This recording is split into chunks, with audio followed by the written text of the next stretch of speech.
If you have been watching for very long, you know that, and I actually took the Facebook Live camera, which is precariously perched on top of a stepladder, and moved it back several pews this morning so that to accommodate some movement and things, but to show that if you have been watching, a reminder that currently David is in the AV booth running everything from up there, and I'm standing down here, and this building is the two of us, that we stand in an empty building, where I've been preaching from an empty building for quite a few months now. And if you watched last week or follow the social media pages or watched the information this past week, you know that a week from today, September 6th, we are planning to meet back together. That the elders have invited those who are physically healthy and comfortable with being here, that the doors will open next week on September 6th, and we will begin having some in-person meetings at 10:30 next week. And that's a lot of what we were going to talk about this morning. One of the things that I want to talk about this morning specifically is where I'm standing. I am standing in a building that we are truly unbelievably fortunate to have. I stand in a building that accommodates our families, that gives us a place to gather, a place where many of you, your parents or your grandparents or your great-grandparents sat in this building. Many of you were just nearly born in the pews of this building. Many of you were nursed in one of these back rooms or in one of these pews here on Sunday mornings and Wednesday nights growing up here. Many of us have sat through celebrations of life at the death of family members in this building. We have watched people in this baptistry right here, this pool, go through what we've been talking about for the last several weeks, where they literally go down and the old self drowns and a new creation comes out. And we cheer and applaud and welcome new family. We have gathered here on these steps, standing and kneeling and praying over people in the happiest times of their lives, at new jobs, at new life, at healed addiction, at new births. We've gathered here on these steps and in these pews and prayed over and held people as they weep with loss, the loss of a child, the loss of a parent, the loss of perhaps hope in a period of time. This building is saturated in the tears of the rejoicing and the weeping, the hopeful and the lamenting. These pews are saturated with prayers of thanksgiving and prayers of hope and prayers of the banging on the door and the begging for miracles.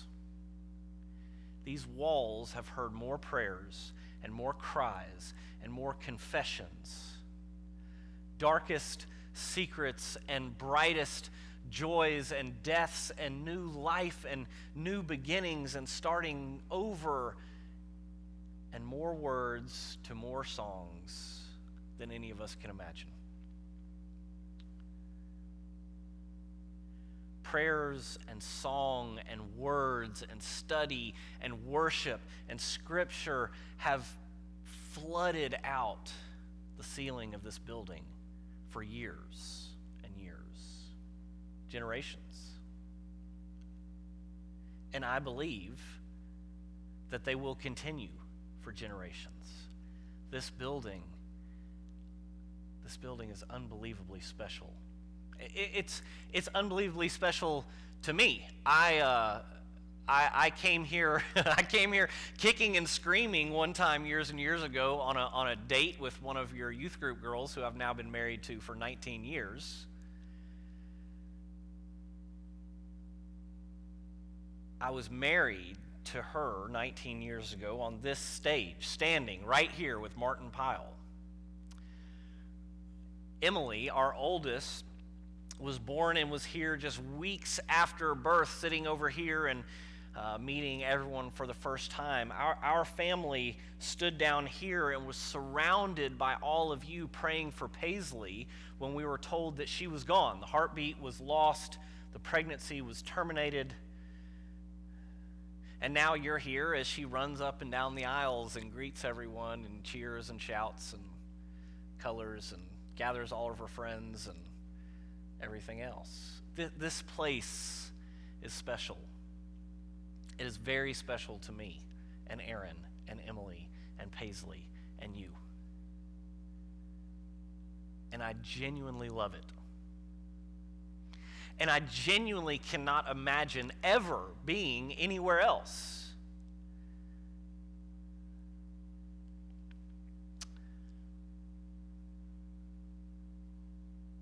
But as special as this place is, the coordinates of this building are one of the marks on my arm. Our home, our church, our family, where Aaron and I got married. But it is a building. It's not holy or sanctified. It's not a temple. It's not a sanctuary. It's home, and it's a beautiful home, and it's unbelievably special. But what makes this place holy is just the people who come inside. There's nothing spiritually magical or specially ordained about this space. We do not, cannot, would not, and would never want to be able to contain God to the space of this building. And so if I stand and I preach from here and I use this mic or this mic or this mic or a handheld mic, it's the same as if I stand here and I speak from this, or I walk down and I speak from the table as so many people have, with hands pressed here delivering communion and prayer requests. It's the same as if I'm sitting in one of these pews or walking up and down the aisle. What makes this building special is the people, but it is not the building. And I think obviously all of you have been on this journey, most of you I should say, have been on this journey with us for these past several months, and you clearly know where I'm going. There is not a spiritual requirement that if these doors are unlocked, that you must enter in and sit here in order to be pleasing and acceptable to God. I have wept many tears joyfully thinking of the return of the family in a way that is not realistic at all. Because, you know, in our mind, I always like to envision this day where, you know, even though I am a realist in this virus, and this virus doesn't just disappear overnight, but this idea that it would just be gone and we would all come back in one day and be all together. And we love you enough. The elders love you enough. This body loves you enough. This family loves you enough. The crowd of witnesses that have come through this building for the last 70 years love you enough that we know that loving you and loving our neighbor may look different than we thought it would 6 months ago. And so we support you, and we love you, and you are family, regardless of your decision. Now, those who do come, as I said, steps will be taken to ensure the safety by everyone as best as we possibly can. This auditorium will look different. We will be spread out more. There will be pews between where we sit, and we'll all sit with our household family. We'll come in and we'll wear masks, and we'll be here.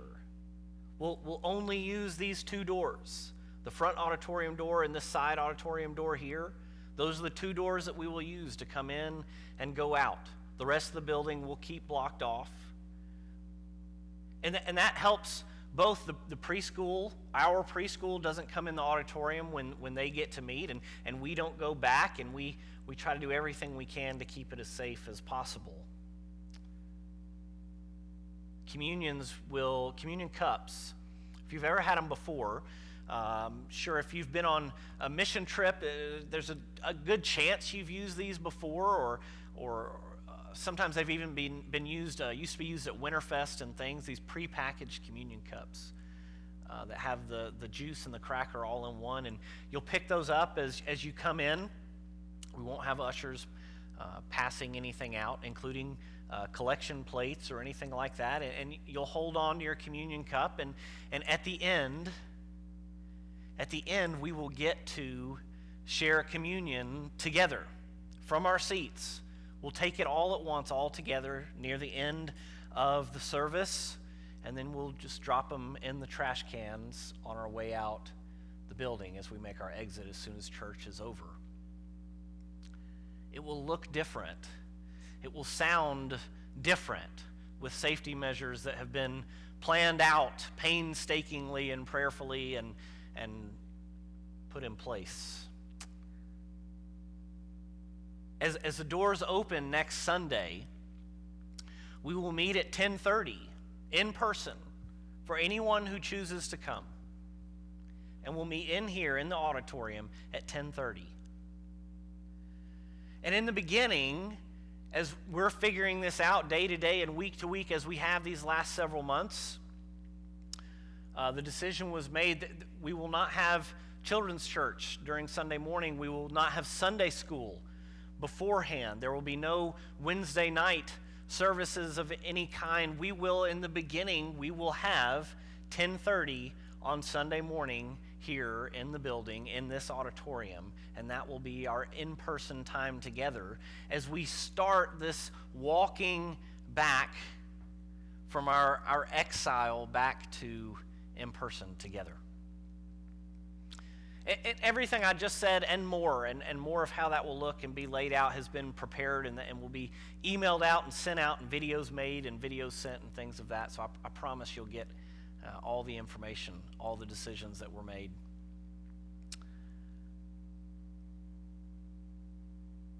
But that's what I want us to know. I want us to remember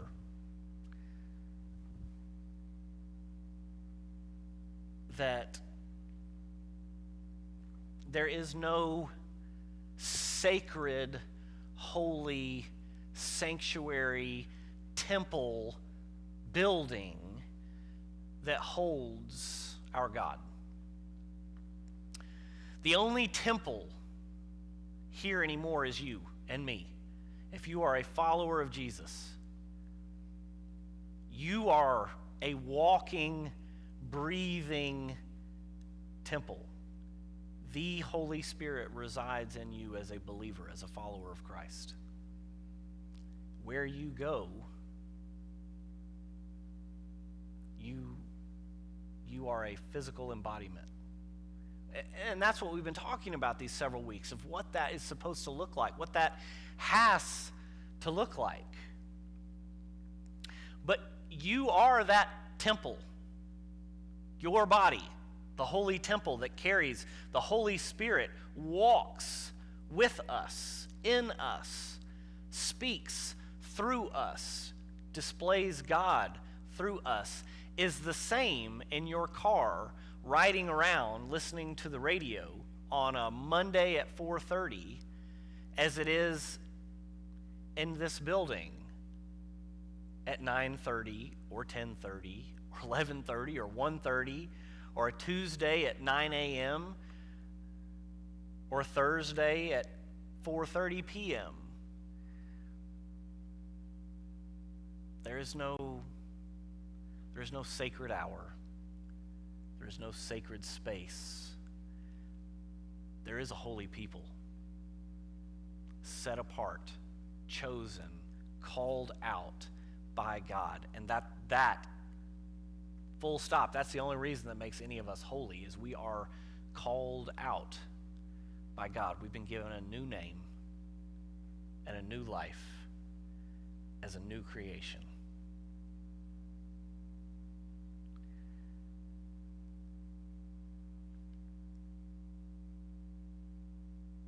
So practically speaking, there will be some changes. Practically speaking, things will look different for a while. Practically speaking, when there are people in person here in these seats next week and you're not wandering around your own house and your own making breakfast and things of that nature, then my sermons will no longer be an hour either for those sitting in these seats in person. Things are a little different when you're here in that respect. But I assure you that our God does not look any different. Our God does not look any different if we meet in our home or if we meet in this building. What God wants for us is that we are a family. That we are a family. That we gather together, whether it is through Facebook or Ustream or we sit here in pews together, but that we are family. That's what's important. We serve a God who desires mercy and not sacrifice. We serve a God who wants us to look like God, to display God to others. We serve a God who wants us to be known by our love. We serve a God who is interested in circumcision of the heart.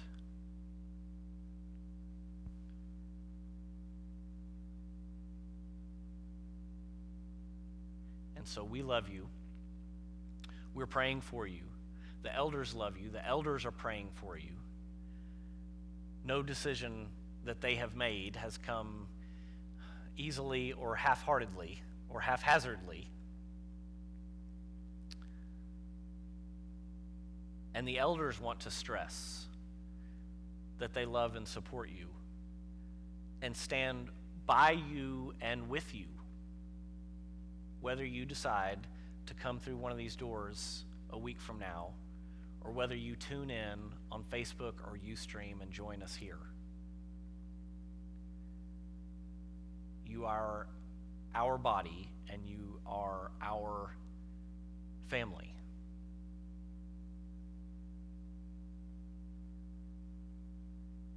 Our God is everywhere. Our God reigns.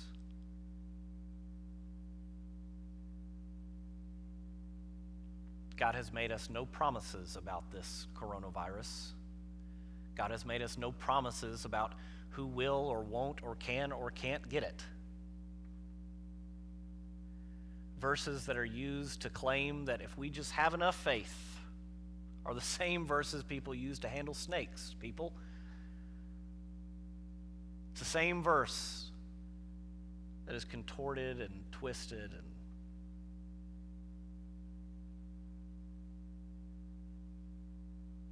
when a church shooting occurs, it is not because of a lack of faith.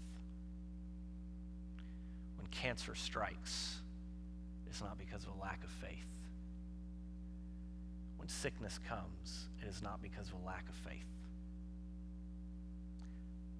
See, faith is the belief in a promise that God made. The Bible was written for us, not to us. We have no promises or guarantees for COVID-19 or cancer or the flu or anything else regarding illness and sickness and disease, famine, hardship, heartache. What we are promised and what we can have absolute faith in is that though we are in a world that we will, guaranteed by God, guaranteed by Jesus out of Jesus' own mouth, guaranteed that we will experience heartache and pain and suffering and loss and death and tragedy. But in that, we can still have hope and we can still have joy and we can still fear not because we serve a God that has overcome that world. We serve a God who desires mercy and not sacrifice. We serve a God whose mercy and grace and love constantly chases and pursues and calls home and doesn't give up. We serve a God who has overcome death itself and everything else in the cosmos that God loved and created. We serve a God who promises that one day, not that fire will burn and the earth will be destroyed and we will fly away somewhere else and leave this terrible, nasty place, but that God will restore and make new like God always has. That we will see Jesus coming down. That creation now, today, groans with anticipation for that day. We serve a God that promises all things will be made new. And we can live with God forever. New heaven, new earth, peace, love, joy. Pray with me. God, we thank you for this space. We thank you for this building. We thank you for these tear-soaked pews and these prayer-battered walls.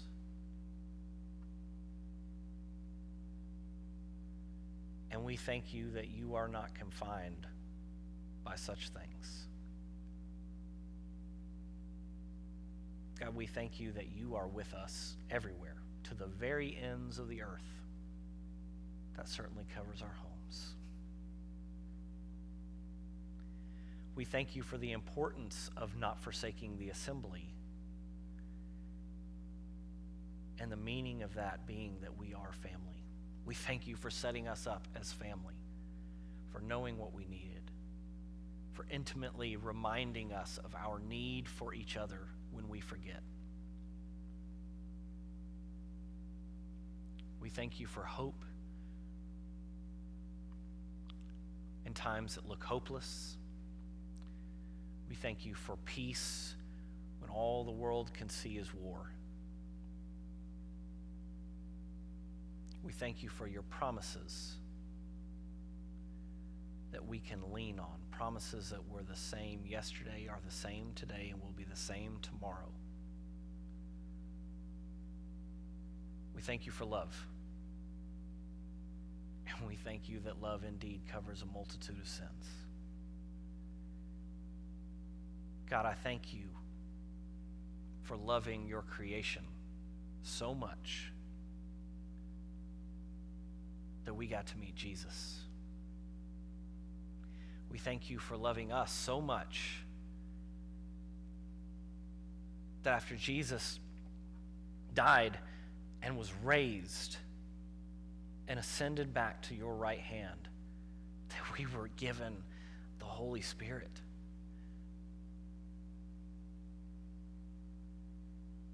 God, help us to live in a way that we reflect you to everyone that we encounter. That in the happiness and in the sadness and in the joy and the lament, in the in-person and in the distant, in sickness and in health, in riches and poor, that we reflect you. That in all of those things, and in anything that we can ever encounter, that we are always known by our love. That when everyone agrees that we could be broken, when everyone agrees that we should not be able to go on, when everyone gives us the out that hope should be lost, that we can still hope in you. And in those times, in our darkest hours, that we will still be known by your love. In Christ's name, amen. Amen. Love you guys.